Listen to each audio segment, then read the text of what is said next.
Train में 3 चुड़ैल और बाढ़ का कहर। बदलापुर ट्रेन तेज रफ्तार में अपनी मंजिल की ओर बढ़ती जा रही थी।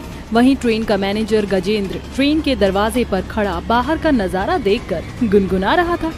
ये रात भीगी भीगी ये मस्त फिजाएं, वो धीरे धीरे चांद प्यारा प्यारा, क्यों आग सी लगा के गुमसुम है चांदनी, सोने भी नहीं देता मौसम का ये नजारा।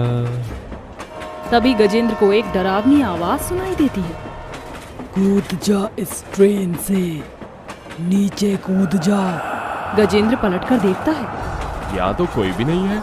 तभी अचानक गजेंद्र देखता है कि ट्रेन बोगियों में भरा बाढ़ का पानी तेजी से उसकी तरफ बढ़ रहा है। ये सब क्या हो रहा है? बाहर तो बरसात भी नहीं हो रही, फिर इस ट्रेन की बोगियों में बाढ़ कैसे आ गई?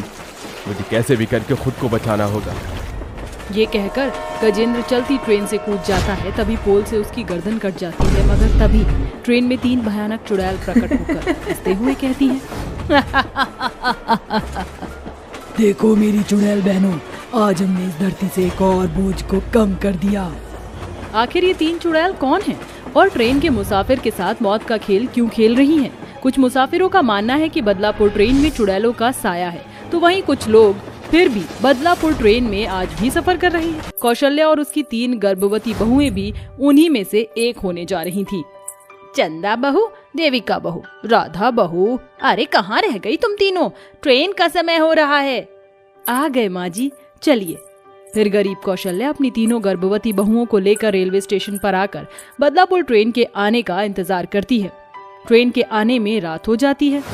माँ जी, रेलवे स्टेशन की समय सारणी में बदलापुर ट्रेन के आने का समय शाम के 4 बजे दिखा रहा है और अभी रात के 8 बज चुके हैं, मगर ट्रेन अब तक नहीं आई।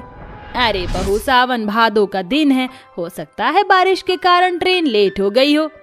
इससे पहले भी कौशल्या अपनी बात पूरी करती तेज तीखी हॉर्न के साथ बदलापुर ट्रेन पटरी पर आकर लग जाती है। बहू, ट्रेन आ गई, चलो जल्दी से ट्रेन में चढ़ जाओ। कौशल्या अपनी बहुओं के साथ ट्रेन में बैठ जाती है। तभी थोड़ी ही देर में बूंदाबांदी शुरू हो जाती है। कुछ देर बाद, माँ जी बारिश तो बढ़ती ही जा रही है, अब तो मुझे डर लग रहा है, हमें और हमारे बच्चों को कुछ होगा तो नहीं? बहू, तुम तीनों को 9वां महीना चल रहा है, तुम तीनों माँ बनने वाली हो। अगर तुम ऐसे डरोगी तो तुम्हारे अंदर पल रहा बच्चा भी डर जाएगा। एक तरफ कौशल्या अपनी गर्भवती बहुओं की हिम्मत बढ़ा रही थी, वहीं कुछ ही देर में ट्रेन की पटरियां बारिश के पानी में डूब जाती है और बारिश बाढ़ के कहर में बदल जाता है और पानी ट्रेन के अंदर घुस जाता है। बारिश का पानी पूरी ट्रेन में भी घुस आया है, थोड़ी देर में सीट भी पानी में डूब जाएगी। लगता है हम सभी इस बाढ़ के कहर में मर जाएंगे, हम में से कोई नहीं बचेगा। ट्रेन में मचे बाढ़ के कहर को देखकर अब कहीं न कहीं कौशल्या को मौत का खौफ खाए जा रहा था। तभी अचानक ट्रेन की सीटें बाढ़ के पानी में डूब जाती हैं और कौशल्या की 3 गर्भवती बहुएं ट्रेन में आए बाढ़ में बहने लगती हैं। माँ जी, हमें और हमारे बच्चे को बचाइए माँ जी, माँ जी कुछ कीजिए माँ जी। हे ऊपर वाले, मेरी बहू को और उसके होने वाले बच्चों को बचाओ प्रभु। तभी देविका बाढ़ में बहते हुए ट्रेन के दरवाजे से बाहर गिरने वाली होती है। तभी 3 चुड़ैल वहाँ प्रकट होती हैं और अपने लंबे हाथ बढ़ाकर देविका को अंदर खींच लेती हैं। तुम ठीक तो हो ना? चुड़ैल, माँ जी मुझे बचाइए। अचानक ही देविका की डिलीवरी का दर्द शुरू हो जाता है। मेरा बच्चा, देखो मैं माँ बनने वाली हूँ। मैं तुम 3 चुड़ैलों के आगे हाथ जोड़ती हूँ, मुझे और मेरे बच्चे को छोड़ दो, मैं इसे इस दुनिया में लाना चाहती हूँ। डरो मत बहन, हम 3 चुड़ैल तुम्हें इस बाढ़ से बचाने आई हैं। कोई हम दोनों को बचाओ, हम दोनों डूब रहे हैं। जाओ मेरी चुड़ैल बहनों, जाकर दोनों को बचाओ। 3 चुड़ैल उन गर्भवती बहुओं को बचा लाती हैं। हम चुड़ैलों को इन्हें किसी सुरक्षित जगह लेकर जाना होगा, क्योंकि मुझे ऐसा लग रहा है एक बार फिर ये बदलापुर ट्रेन बाढ़ में डूबने वाली है। क्या मतलब है तुम्हारा? क्या ये ट्रेन पहले भी बाढ़ में डूबी थी? क्या कहानी है इस ट्रेन की? उस दिन भी ऐसे ही मूसलाधार बारिश हो रही थी। हम 3 गरीब गर्भवती बहनें हर रोज की तरह रेलवे स्टेशन पर खड़ी थी। चना चाट खा लो भैया, चना चाट, समोसे ताजे करारे खस्ता समोसे खा लो। अरे बहनों, आज तो रेलवे स्टेशन पर जरा भी भीड़ भाड़ नहीं है, ऐसे हम क्या कमाएंगी? हम तीनों के पति तो पहले इस दुनिया से जा चुके हैं। थोड़े दिन में हमारे बच्चे भी जन्म लेकर इस दुनिया में आ जाएंगे। ऐसे में हमारी आमदनी नहीं होगी तो अपने बच्चों की परवरिश हम कैसे करेंगी? हमें अपने सामानों को ट्रेन में जाकर बेचना होगा। चलो हम इस ट्रेन में चढ़कर अपने को सामान को बेचकर अगले स्टेशन पर उतर जाएंगे। बबीता दीदी तुम ठीक कहती हो।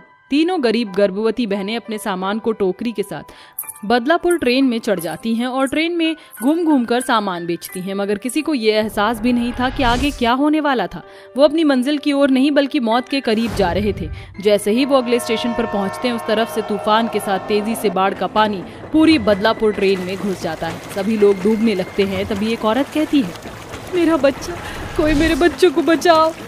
हमें उस बच्चे को बचाना होगा। तीनों बहनें अपनी जान पर खेलकर खुद को खतरे में डालकर उस बच्चे और बाकी के लोगों की जान बचा लेती हैं और सभी सही सलामत ट्रेन से बच निकलते हैं, मगर वो बहनें बाढ़ में फंसी रह जाती हैं। वहीं ट्रेन का मैनेजर जो कि जोगिंदर होता है उन्हें मरता छोड़कर भाग जाता है, जिसके बाद वो मरकर चुड़ैल बन जाती है और उनकी आत्मा बदलापुर ट्रेन में भटकने लगती है। तुम ही बताओ क्या गुनाह था हमारा? अपनी जान दांव पर लगाकर मुसाफिरों की जान बचाई और यहाँ तक कि इस ट्रेन का मैनेजर भी हमें मरता हुआ छोड़कर चला गया। उस रोज 3 नहीं बल्कि 6 लोगों की मौत हुई थी। बाढ़ के उस कहर में हम तीनों के साथ हमारे कोख में पल रहे बच्चों ने भी दम तोड़ दिया। उस दिन हमारे साथ साथ इंसानियत की भी मौत हुई थी, इसलिए अपने चुड़ैल बनने के ठीक 2 दिन बाद हमने गजेंद्र को भी मार डाला। मगर अब तुम तीनों को और तुम्हारे बच्चों को कुछ नहीं होने देंगे। हमारे होते हुए ये बाढ़ का कहर तुम्हारा कुछ नहीं बिगाड़ पाएगा। इसके बाद तीनों चुड़ैल कौशल्या और उसकी गर्भवती बहुओं को ट्रेन के ऊपर लेकर आती हैं। मेरा बच्चा, मुझे बहुत दर्द हो रहा है। लगता है अब मैं नहीं बच पाऊंगी। हिम्मत मत हारो, अब तुम एक औरत नहीं बल्कि एक माँ हो। बस अपने बच्चे के बारे में सोचो। तीनों चुड़ैल मिलकर बाढ़ के उस कहर में राधा की डिलीवरी कराती है। मुबारक हो, बेटा हुआ है। ट्रेन की छत पर बारिश में भीगने के कारण चंदा और देविका ठंड से ठिठुरने लगती हैं। प्रकृति की इस बारिश में हमारी शक्तियाँ काम नहीं कर रही हैं। हमें इन्हें इस बारिश से कैसे बचाएं? ये सोचकर चुड़ैल अपनी साड़ी के आंचल को अपनी जादुई शक्ति से लंबा करके उन्हें बारिश से ढकती है। खेत खलिहान, पटरी, ट्रेन सब कुछ बाढ़ में जलमग्न हो चुकी थी। तभी चुड़ैल बाकी की दोनों बहुओं की भी डिलीवरी कराती है, जिसे देखकर कौशल्या और उसकी बहू की आंखों में खुशी के आंसू भर आते हैं। समझ में नहीं आ रहा है मैं तुम तीनों चुड़ैलों का किन शब्दों में शुक्रिया अदा करूं। अगर तुम ना होते तो ये बाढ़ का कहर मुझे, मेरी बहुओं को और उनके बच्चों को निगल जाता। इंसानों को तुम तीनों से इंसानियत करना सीखना चाहिए। हमें शुक्रिया अदा मत करो, क्योंकि जिंदगी देना और लेना तो ऊपर वालों के हाथ में है। हम तो बस जरिया हैं। अब हमें जाना होगा। थोड़ी देर में सुबह हो जाती है, जिसके साथ बरसाती बादल छट जाते हैं और बाढ़ का कहर थम जाता है और बदलापुर ट्रेन उन तीनों चुड़ैल के साथ हमेशा हमेशा के लिए गायब हो जाती है। शायद उनकी जिंदगी का मकसद बाढ़ के कहर से कौशल्या और उसकी गर्भवती बहुओं की जान बचाना था, जो कि पूरा हो चुका था।